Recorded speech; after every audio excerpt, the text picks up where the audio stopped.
talking about Breath of the Wild. No huge spoilers, but we need to talk about the game here, right? Sure. Mm-hmm. All right.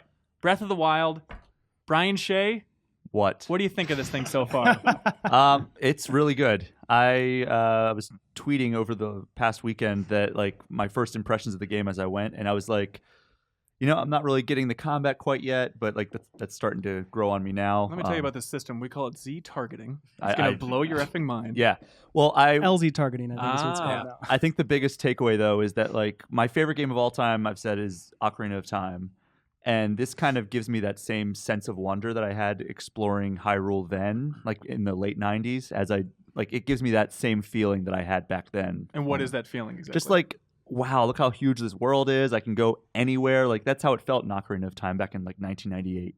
Like you felt like you could go anywhere and like there was no limit to like what you could encounter in that world. So we've been dealing with open worlds for so long in the industry. Sure. I mean, people even talk about how they're burned out on it. So why does this open world give people that sense of awe? Is it just the Zelda framing and kind of vibe? I think so, because like The Witcher 3 is an awesome open world, but this has its own little warm, fuzzy Zelda aesthetic, which... The thing for me... The thing for me is that it doesn't show you the entire map. Like when you go up, like Assassin's Creed, you climb a tower, you look out, it's like, all right, now I have 50 icons I can go and explore. It's like this, you climb a tower and it's like, okay, now I know like where villages are. I don't know like, oh, there's an event over here that I can go do, or there's a person over here that will give me a quest. Yeah. It's like, I just know where the roads are now. Yeah, and for that reason, I think it's not because Zelda. I think it's just because you can look and see something and go to it in a way that I feel like I haven't seen in other. It's mobile so games. simple. Here's the thing, and I think Jeff will agree with me on this. Growing up with Zelda, like in the 80s, Brian, your first one was like Ocarina of Time, right? My you first didn't one- play A Link to the Past until like last week. I didn't beat it. I played it as they came out. I played my very first game ever was probably the original Zelda, but I never beat it. Yeah, he's a Spirit Tracks boy. I agree. You got lost in the woods, and that was it. But the thing they're doing differently like 8. is a lot of open worlds are narratively driven, like The Witcher, mission driven, like Grand Theft Auto, stuff like that. Yeah. Zelda is exploration driven, Mm-hmm. and they really put that front and center. And that's something you really don't see that often in open worlds where, like Kyle said, like you just kind of plot a path and you go. Kind of like Skyrim. Skyrim was like a mismatch of all those things, where Zelda really hangs its hat on exploring and you plotting your own course. It's so fascinating to me. This is the big takeaway. By the way, we haven't really divulged fully how we feel about this game. I'm really enjoying it so far. I just got off the plateau. I've been dicking around a lot. So I've maybe put in like 4 hours or so just getting to that initial starting zone, really, is what it feels like. But it's so fascinating to look at the world and how compelled I am to explore, and then to think about it. Tell me if this is too cultural, but I think about it in terms of just a weird Japanese approach to open world design. Like we saw it with Metal Gear Solid 5, where it's like, what a weird take on the open world genre. And then again, to some extent, with Final Fantasy 15, and now with Breath of the Wild, it's just such a different vantage point than we're used to from like the Rockstar mold or the Bethesda mold, or especially the Ubisoft mold. And it's so refreshing just in a genre that some of us are burned out on to see this, oh yeah, here's a new take. This is what it should be, everybody. Just go run around and have fun. So what Reiner and I were talking about kind of this morning was, like, for me, it's like an elegant restraint. Like it's a Yeah. really smart, elegant restraint. Even like for me, like I knew I would love this game right away from the very moment the game started, just based on the intro alone. Yeah. The black screen with the white text, Nintendo presents. It's a beautiful font. Legend, and I'm telling you, and it just the music, it's subtle, Yeah. it's poignant, the nature sounds. I mean, it's like a very meditative, beautiful, calming game. So then when those exciting moments happen, they're so much more impactful than Ubisoft games where you're just being barraged left and right with just stimulus everywhere. With Nintendo, it's a very calculated experience. Would you call it simplified, streamlined? Yes. Okay. But I think not in a bad simplified, but not in a I bad think way. simplified is Yeah. a really good I would key absolutely word to agree. use for that. I think they really did kind of pull back. And a lot of times I'll be sitting there playing the game going, do they not know what they're doing with the open world? Like this is their first big venture into that? Or do they know it so well from all these other games that came before it that they were able to kind of scale back? Because a lot of times you'll come to an open prairie and you always hear open worlds have something called density, right? Like you want stuff everywhere. You want players to be able to interact with it. That's what, Todd Howard at Bethesda talks about that. Like we need stuff everywhere.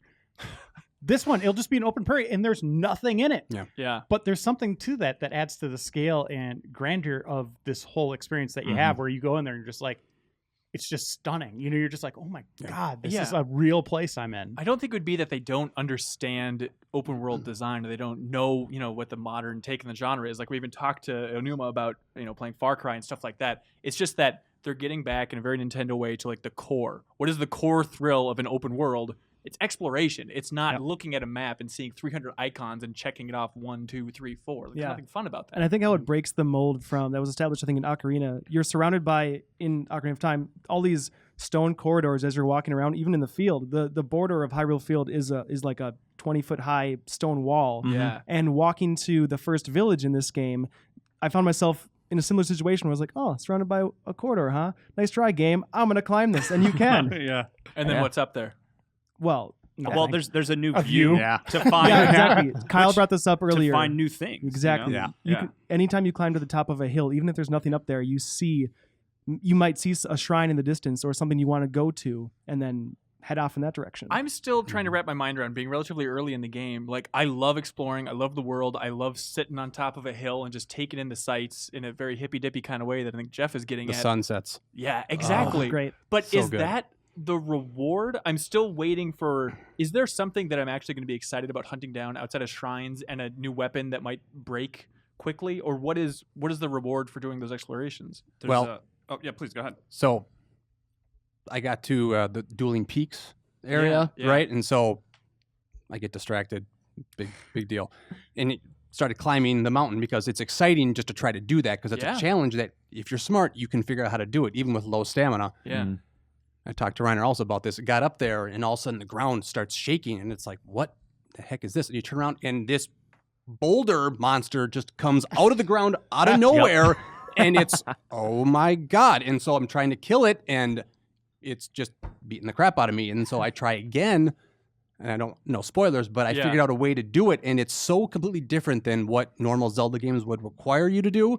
And it was so fulfilling, not only being able to figure it out based on, you know, I was only 8 hours into the game, but also knowing that there was nothing even visually tipping me off that this was even going to happen. It just was, again, nature surprising me in this sense, in a kind of frightful way. But it was a really rewarding, again, it's that sense of discovery. It is shocking how little they tell you in the beginning. I didn't understand cooking. I actually had to Google it because I'm like, I'm seeing all these fire pits. Like, why can't I do anything? Give me a prompt, please. Dude, I didn't know how to light a fire. I still don't. How do you get fire? You gotta Throw get some sticks flint on the ground. Yep. Throw some flint on it. Hit it with Yep. your sword. Where do I get the flint? Boom, Is you it got just it. not You on have to Yeah, you just find gotta out. find that. There's You like gotta- sparkly black rocks Yep. everywhere, and you Just get look around. It's just man. Minecraft rules. But don't Okay. blow up the rock with a bomb. Hit it with a hammer or something. Yeah. A blunt object. Yeah. Of course. Yeah. So when I started the game, and there's this old man you talk to, and he's like, I'm going to give you a nice reward if you complete this thing. And you do it. And he lies to you, Yeah. and he tells you to complete, more. what is it, 3 or 4 more. Yep. Yeah. One of his tasks have you go up north into this kind of tundra area, Yeah. where you will freeze to death if you're not well equipped. Like if you don't No have warning. a warmer guard. So he tells me to go up there. So I was like, okay, I'm going up there.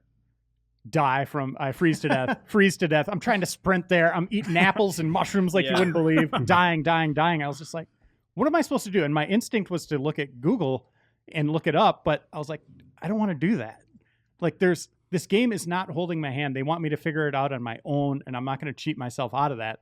So I spent 3 to 4 hours What? on plateau looking around until I Yeah. found that cabin. But all along the way, I'm making all these little discoveries of, I want to go into some things, but like Yeah. story stuff, all that stuff along the way. And like the story itself is detached from the main path too, certain parts of it. Yeah. Yeah. But I eventually found an area. I don't want to spoil this for anyone, but where I learned how to do something that allowed me to get I there. think it's okay. The old man's cabin is what you're talking about? Yeah. Okay, because I went there and I still don't understand how to cook stuff. It said like, it Well- gave vague descriptions of these are recipes, but it's still like, I don't know step 1 mechanically of what button will prompt cooking. It's here. interesting that Yeah. you guys did this, because the way I did it was I just carried a torch with me.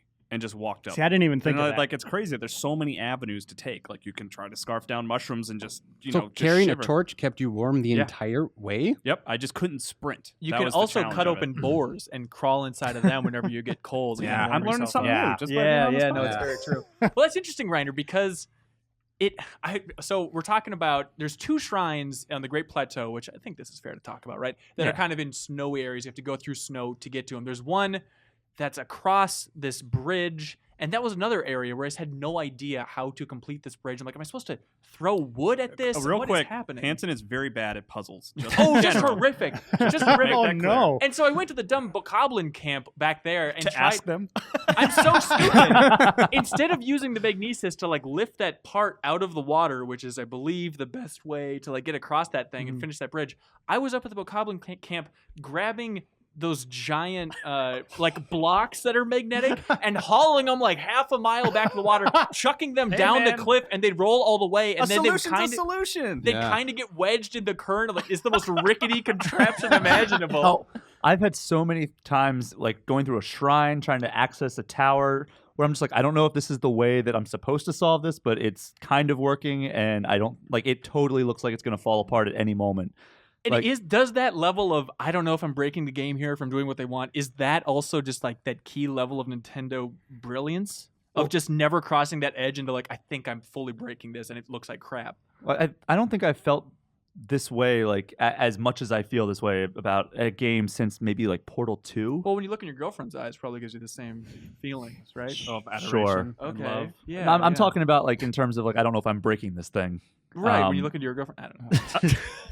All right, get Um, it. Yeah, Portal 2 is probably the last time I felt this way about a game where I'm just like, I think I'm probably not solving this the right way, but it's helping me get to where I need to go. So whatever, go So it with seems like combat's harder. Do you guys think puzzles are harder than the average Zelda as well? No. I don't think so. They're pretty on At least par. not yet. Early on, they're Yeah. pretty simple, but Yeah, totally I've agree. come across a few that have been kind of challenging. It helps to know that you have everything you need in every puzzle scenario. The only thing you might be short on, it's like if you're out of arrows, maybe you might Yeah. be like, oh, I need an arrow here. But it helps to know if you're stuck and you can't figure it out. If you just kind of sit down, and you're like, think about all the tools you have, and in that way, it kind of made it. I don't want to say easier, but on par in terms of like puzzle solution. You always have everything you need, always. I think the open world puzzles are just trying to figure out where to go, how to get to places. Yeah. That is more complex than we've seen in past Zeldas. But that would you call it a puzzle? Yeah, like there's Yeah. a shrine I'm at right now where I stopped playing the game where there's these spiky rock formations around it and I can't get into it. There's just You mean the tower? no, it is a shrine and Really? it just has these Oh, spikes all around I know it. what you're talking It's about. by the stable, yeah. Don't tell me anything. But I can't break that. I can't get over it. I might be able to glide into it, but there's going to be a solution to that. And like you're talking about the rock beast up on the top of the mountain, you try to attack it, you can't. There's something there. That's a puzzle. That's something I got to figure out, and I don't know how to do it yet. So that kind of stuff is there beyond the puzzles themselves of just exploration challenges. Kyle, so what if I don't like puzzles, Mm-hmm. but I'm really into exploring in this game? Do you have any tips for somebody that wants to minimize the amount of puzzles they have to do, but maximize the amount of exploration they have to do, or are they The too intertwined shrines and you are can't do all it? puzzles. I know. I don't really if want to you do really them. Play Horizon, Hanson. Just play Horizon. No, I don't want to play Horizon At the because I love that very- world, but it's UI just Okay, at the bonanza. very least, you should at least go to the shrines and open the doors so that you have fast travel And spots. see all the Don't people. go inside. Yeah. if you Okay. really don't want to. The Yeah. other thing you want to do is everything that is called hardy, like a hardy turnip or like a hardy fish or something like that, make food with that because it will give you extra hearts. And then So Hardy gives you Ooh. Yeah. beyond your capable Extra hearts. temporary hearts. Yes, and that will and that will help you Mm. explore without having to solve puzzles. But you really want to go do those. Like Uh, find a okay. bunch of shrines, and Yeah. then when you're finally in the mood to solve puzzles, go do a bunch of them all at once. Okay. All right. You have any other good tips for beginners? I know you put up a nice guide on the site. Yeah, I have a guy on the site. Whenever you climb a ladder, make sure you start jumping immediately. That's the one you go to right Yeah, away. Yeah. so What? it's Just so to save random. time? Actually, another good one that I will credit my wife for figuring out is arrows are very hard to come by. Throughout the whole game, they're very expensive to buy in shops. So if you're in a battle and someone's like firing arrows at you, Pick them up. pick them up. Yep. Yeah, just run around in a circle Yep. and let them. Would you recommend just sitting there with your shield up and letting them bounce off you so you get more of them? Yeah, I think they will give you like up to 5, and then if you Okay. if you headshot them, you'll get another 5. Hmm. I think so. That's Wow. another good tip. Huh. Also, get better at combat. Yeah, You might say. I just don't feel like I'm Honestly, as though, agile as just I need dodge to a be. lot. Just jump a lot. Because if you're just jumping a lot, you'll probably Get like at a some flurry- point hit that flurry flurry rush. attack. Yeah. And get used to throwing weapons. Yes. Do not get precious about weapons. Just throw them the second they. But there's some really cool weapons that I want to There hold on are, to. but if the second that you get an alert that says this thing's about to break, just Throw get it. rid of it. Just throw it. Yeah. What weapons do you like, Wade? I love the knight broadswords, just like and the claymores. Those things are sweet. Are those the huge ones? Yeah. Yeah. Okay. The double-handed Two-handed Awesome. swords. Yeah. I got a lightsaber. That won't last Spoilers. long. It's actually from Star Wars. It You is use the Star Wars amiibo. or the Disney Infinity figure. Yeah. just on the theme of simplifying everything. It's so crazy to me that all these different weapons, people are excited about the different loot, and really it's one number. Here's the attack stat, and people are still super into it. Like that's all you really need. Because that's that point we were talking about earlier was simplification. Yeah. Like the fact that you're not gonna go through. It's like, oh, what's the speed on this? Is this better than? It's Right. just like, do I like this? Does it do more damage? Those are like the only questions you have to answer in terms Yeah. of keeping it or switching to something different or getting rid of it, which I appreciate. I don't like rooting through menus. Like that was something Darksiders 2 is a line I kind of draw because it's like a similar Zelda game, Yeah. but it had Diablo style loot. That's right. And I would get so frustrated having to root through the menus and pause in the middle of a puzzle to make sure to see if these shoes were better than the ones I had on. You know? Right. So is this everything we've always wanted from a Zelda game? Is this nailing it? Jeff Akervik? Close. Well, Yeah. I think what this puts into sharp focus is Nintendo's finally stopped trying to remake Ocarina of Time. Like in Twilight Princess, Skyward Sword, it's like get the bottle, put the fairy in the bottle, like all the same mechanics that they introduced in Ocarina of Time. They're replicating, trying to outdo that game, and now they said, okay, well, let's do something completely different, and I think it works really well. I wish they'd adopt some kind of experience system where you kill someone and you get +5 or something like that. To make fights worthwhile. Yeah, because I'll just see like goblin camps. It's like combat's fun. I'd like to go do that, but I'm not going to gain anything. I'm just wasting my time. There might be a chest there. Sometimes there's not. And it's like I wish there was an incentive to go over there and do that. Maybe it's like giving you one more item slot or like weapon slot or something over time if you're leveling up, but opposed to hearts. But I wish they'd adopt something in there where To make fighting. yeah, or going against a big enemy early on, like make that more exciting, rather than just I did it. You know, need the feat numbers of to it. make it exciting. Yeah, I think a reward for that would be better than maybe they drop a rare weapon for you at that point in the game, but have it be lasting, meaningful, something that's not going to break on you or whatever. Well, what's the downside there? Just it would put people in a more mechanical farming mindset, and it would kind of distract them from the thrill of the adventure. Is that the pure Nintendo idea? Yeah, I guess. I don't. Yeah, to a degree, but I think they could be subtle enough where you're not gaining huge rewards from it, but there would be incentive to do it. Yeah. That's Yeah. what I want Yeah. for the perfect Zelda, right? Right.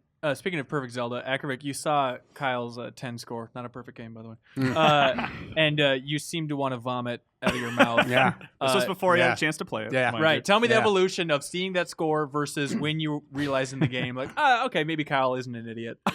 Well, I mean, it was Well, probably. we're still working on that aspect. Yeah, I don't know if that'll ever be put to bed. I'd say honestly, it was like a couple hours in for me, and that was even not, because the buzz around this game going into like the weekend, from what everyone was saying about it, was pretty intense, and it made me excited, but also a bit worried that how would it resonate with me. But Right. I'd say within 4 hours, I knew already top 3 Zelda game, and I'm only like I Really? said, like Wow. 10, 12 in. What's your ranking? 10, 12 by the way? hours. Well, right now it's probably still Ocarina, big, Ocarina, and then Wind Waker is number 2. Oh, for me. interesting. Okay. So- All right. and I'd say this is number 3 But already. potential and still to And I climb. think this has the potential to go eclipse. Is and there go all the any way to 1. chance? I understand it's completely different. Is there any chance there's going to be a bit of a Skyward Sword effect, where years from now, because every Zelda game, people just slob all over. I think it's every No. time, and then No. years down the road, it's like, okay, well, there were these downfalls. So what Wade was saying about that being kind of that same blueprint, this is a new blueprint Yeah. to a degree where I think it's going to be heralded as like that first starting point that really kicked it off. Even if the next game's better or the next 2 games are even way better, Yeah. you're going to look back on this one as the How will it be foundation, better? right? This is like the concrete those games are built on. Right. So, yeah, I don't think so. I think this will be one of those games that people are just like, they did it, they nailed it. Well, to that Yeah. point, we actually have an email that I pulled into this section. Tristan from Melbourne, Australia. Hello, Tristan. Says, hey, GI crew, I'm sure this will be a popular question for the week, but just in case no one else has asked it, where do you think the Zelda series goes after Breath of the Wild?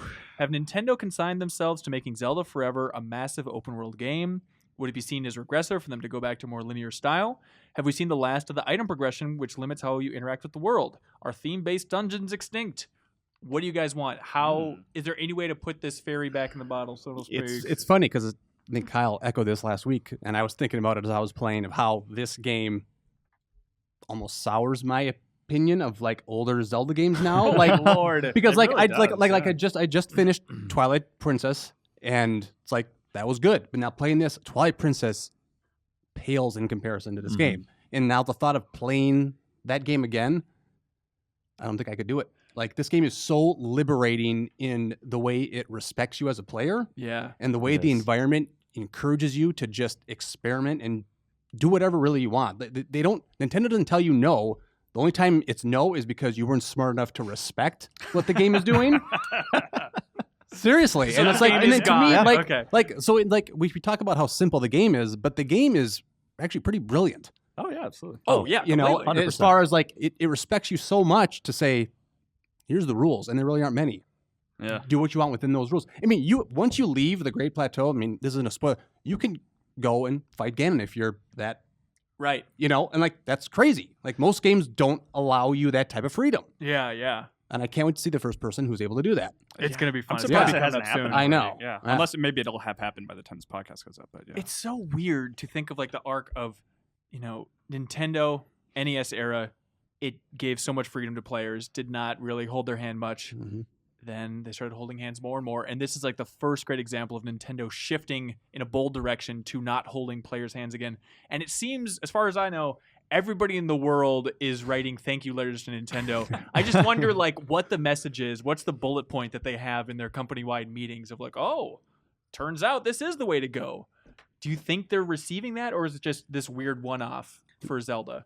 Man, they've got to be. I think. I mean, A Link Between Worlds established that For kind sure. of new direction of let's open up the formula a little bit more. But Yeah. I am so curious as to what they do next. You know what I kind of want to see in terms of what's next, and they do have DLC announced, which I believe is going to add a dungeon. So Yeah. it's like that's cool. I want that, but I would really like them to sort of look at Majora's Mask and maybe even like the Grand Theft Auto Liberty City Stories kind of avenue of like they have this world. Why don't you make this whole like dedicated new story in a little section of it or something like as DLC, or like take a Majora's Mask approach to it where they have all these assets and sort of and then kind of mix it up again in a weird way. Like I don't know. That's kind of what I want to see for not the full sequel, but like maybe a DLC I'm or with something. Like beyond that. DLC. I want the Majora's Mask treatment for this game Yeah. already. Just I don't know what you do. Just put it in low rule. Put it in some weird twisted world. Have a different theme Change overall. Like, yeah, maybe like okay, I see what you're saying. Moon's crashing into the. Yeah. Is it too much Oh, to yeah. ask I'd love for? to see Yeah. that red moon finally coming down. That's a good point, The Kyle, Blood 'cause Moon. they keep remaking Hyrule like in every subsequent Zelda game, and they're like, all right, completely new world layout. Here's where we put Kakariko and Yeah. Death Mountain and all that. So Yeah. it'd be nice to see that remade or Yeah. reused. Or just Yeah. yeah, exactly. The yeah. tectonic plates on this version of Earth, as your mother explained, must just be quickly shifting around for Kakariko Yeah. and Temple of Time and everything to constantly shift around as well. I want a 2D Zelda after this. Well, Ugh, Yeah. Brian, go away. no. I like no, Zelda. The interesting Be thing nice is- to Brian. Go away. He likes Zelda as much as the rest of us. So No, we keep talked. building on this. We talked to Aonuma about that specifically when we met him for the cover story, and we asked about like what that 3DS Zelda team is doing, because it's the same core team, right, that made Link Between Worlds, and we're not a Triforce Heroes, which I understand was a little bit more mixed. But now with Switch development, in theory, most Nintendo internal studios kind of coalescing to the same point. Maybe. He brought up Hope the so. idea that what is it? It's definitely a possibility. It was his framing for a 2D Zelda on Switch, which I'd imagine they'd want to go like a more mass route. And it does not Maybe want just this. have like a multiplayer Triforce Hero style 2D type thing. I could see him doing something kind of cool if everyone's on the same screen like that. maybe. What do you want? I don't want co-op Zelda. No, I want I like- single player. yeah. I'll put money that it's going to be a co-op Zelda if you want to take that. I don't want to take that bet. I'm just saying I personally don't. I personally like single player Yeah. Zelda experiences. So, I mean, this is so nostalgic, and it's such a great, beautiful version of Hyrule. How do they top it? Like, what setting do they do for the next one without just rearranging this crap again? Move on. To what? Go somewhere else. To the moon? Well, I mean, just move west 50 miles. Just like I don't know. Doesn't like, have to be Hyrule, like Yeah. like that Majora's Mask. Majora's approach, like Mask. Termina. Kyle's totally right. Or Link's Move on. Awakening, where it's like a completely different realm. But then that Yeah. takes it away from the main arc of Yeah. history repeating itself, Ganon continually returning, Do Link we and really? Zelda. Do we want that? I mean, we praise the game so much for Yeah. shaking things up, but Move I mean, at the on. core, it's still Zelda, Ganon, Link. I mean, do we want him to take that Link's Awakening approach and just abandon the story structure as well? I mean, I Just think get more crazy? they've done interesting things with that plot. I mean, like Wind Waker, for example, I thought was a really interesting take. And even though Skyward Sword. Skyward Sword even has a lot of faults, I thought it as an origin story Yeah. wasn't. So like, there's I think a lot to still flesh out. Really? I really do. What this time? But that's the thing. We don't know what it is, but because again, the story is in itself very simple. But if you start kind of peeling back layers, there is actually probably a lot there. I myself would love to see more of a focus on other characters in the world, like Princess Zelda, like if she was the focus of a game or Like playable, something you mean? playable, Oh, and yeah. like what is her motivation? What is a backstory? Because we get kind of little glimpses here and there, but it's always solely about Link. Yeah. Yeah, kill Link. I mean, come on. The guy's so lucky. He's, So he's done it lucky. all. What a lucky lad, so dying lucky. 400 times Yeah. in all of our playthroughs of Breath of the Wild. Kill him off. Move Uh-huh. on.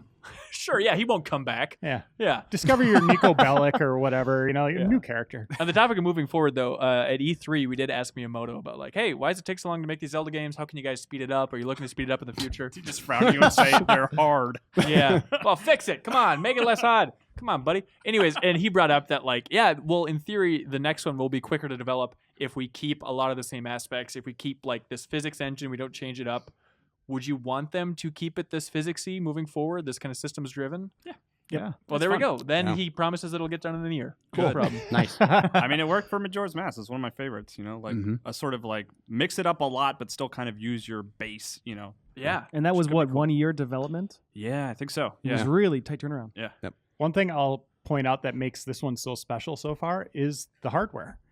The Switch, being able to take that game wherever I want, is fantastic. Are you bringing it out in the woods, like in the trailer? I am, yeah. Just freezing your ass off. I was at a dump the other day just playing Zelda, looking Yeah. at used cars.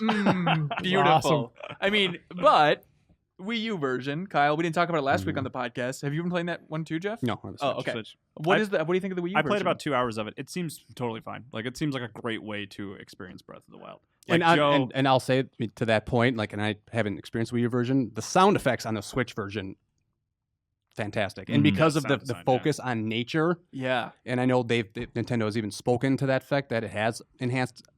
I highly recommend, especially if you have good speakers and you can really kind of get that in, as far as part of your gameplay. Like I haven't been playing at all handheld. I've done it all docked, Mhm. and it's pretty breathtaking. How many Joy-Con issues have you had? No, because I bought a Pro Controller. Ah, damn I it. played my first 5 hours on the Joy-Con, then my Pro Controller arrived. I didn't have any Joy-Con issues. I'm having them quite a bit. I have Really? Yeah. my game room. I cannot play Switch docked. Is it because your aquarium? Yeah, the shark wall. Yeah, no, I have a fuse box in my game room that's like in the basement area, and wires behind the TV. I don't know what it is. Like if you look at the restrictions that Nintendo has in place, it is the weirdest thing. It's like keep it away from anything wireless or wires or an aquarium. Or yellow. Yeah, like do it's not like, do not place in a house. what is this technology? But any other room in my house, it's perfect. I have not experienced one problem with it. Well, I hope But you that like game room, handheld. it will not connect at all. That's so bizarre. Weird. Well, I have do- all my consoles in the same area and my routers in that same spot, and I have not had a single issue. Well, I like Reiner's theory because he has a 4K TV, and the Switch is just like, I can't do this. This It's is like, what is this sci-fi tech? I don't understand what handsome. this is. You're 4K. handsome. I look too good. Go back to the future TV. Just for quick bits, I immediately turned the UI off. It seems to Yes. be the way to go. Did everybody do that? No, Yes. that's such a Yes. weird thing to me. You're No. not missing out on much at all. No.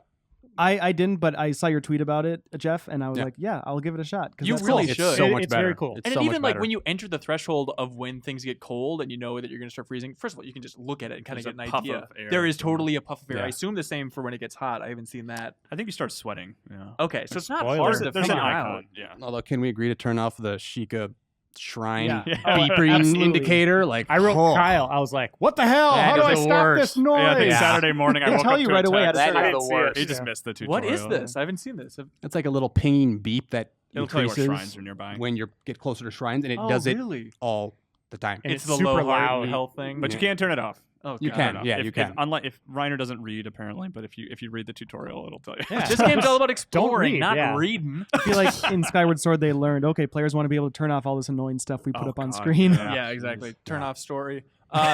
Wade, Literally, yeah. you haven't talked much. Are there other huge bits you wanted to get out about Breath of the Wild? I love people watching in Zelda games. It was my favorite thing to do in Majora's Mask and the side quests that they give you. And I feel like that kind of took a little bit of a back step in Skyward Sword. So in this game, it is remarkable. Everyone has their own set schedules. They get up in the morning. They go do like in the towns. I mean, It's like Majora's Mask. So you're Yeah, creeping exactly. in this Yeah. game. I am. You're sneaking but- behind people. but that's only because like it rewards you in a way for looking into people's lives, I guess. Windows. Like Majora's Mask, where you can ask people if there's things going wrong. A lot of times they'll give us little side quests, little red exclamation points, and there's a striking amount of NPCs that will talk to you and want you to be involved in their lives in some way. And Really? but if you don't want, you can still just have them go about their day. If it's raining, they'll run inside and take cover in like the inn Yeah, that's and like pretty wait cool. out the storm. Like there's so many little touches that to me make the universe the world feel so much more fleshed out and enjoyable to inhabit. Is this climbing your rank of Zelda as well? It is, and that's why I didn't look at our cover information, and I want to stay very spoiler free because I don't want it to diminish the possibility of it being my favorite Zelda game, and so I want Wow. to just stay blinders on. I've played about 30 hours, and most of that is exploring and talking to people and doing side quests. Is your game like completion progress like based on number of people creeped on? Like Yeah, just, yeah. like, I around love the clock. Like where do they go? How many people are giving Link sideways glances? I love all the little stories you can be a part of with all like it's enormously different from other Zelda games. Like in Zora's Domain, Ocarina of Time, maybe there's like 8 and they all say dumb things, but in this game it's like everyone has their own little story. Well, most people have their own little story, I'll say. It's like Majora's Mask. Yeah. Yeah, Just expanded on it. Yeah, exactly. Yeah. Reiner, you've been in the industry for longer than Akervik's been at the magazine here. How monumental of a release is this? How important of a release is this? Well, for Nintendo, it's huge for launching a new system. Like, I'm surprised they didn't cancel the Wii U version. I mean, seriously, like, They're going to throw your that money future away? is Switch. You need to sell units. But this you is create the so best- much ill will right at the launch of a Who system. cares? Okay. Yeah, great point. A couple comments on System's threads. dead. They It's got over. that bank. They got that royal chest Oh, of God. goodwill and money. For Zelda to reinvent itself this late in the game, I Yeah. think it's monumental. Like, I really do. Like, you don't see that often with these series. Like, Grand Theft Auto going from 2D to 3D. Zelda has done it 2D to 3D to something new. Like, this is a whole new thing for them. So, yeah, I think it's huge. I really do. And I think it's an accomplishment we're not going to see that often in this industry. Yeah. I mean, Zelda releases on their own are rare, every 5-6 years maybe, and to have one that just hits so hard and so bold. Yeah. Yeesh. All right. Good Well, for that's them. it. I mean, seriously. And you can't ask for a better launch title for Switch. Like, Yeah, this absolutely. is it. Thank you so much for watching this excerpt from the Game Informer Show podcast. You can click right here if you want to subscribe and listen to the audio version of the full show. Full episodes air every Thursday, and they feature Game Informer editors sitting around talking about the biggest reviews, previews. We talk about exclusive impressions of Game Informer's cover stories. We have long-form developer interviews, everything that's great in gaming. So every Thursday, be sure to check it out.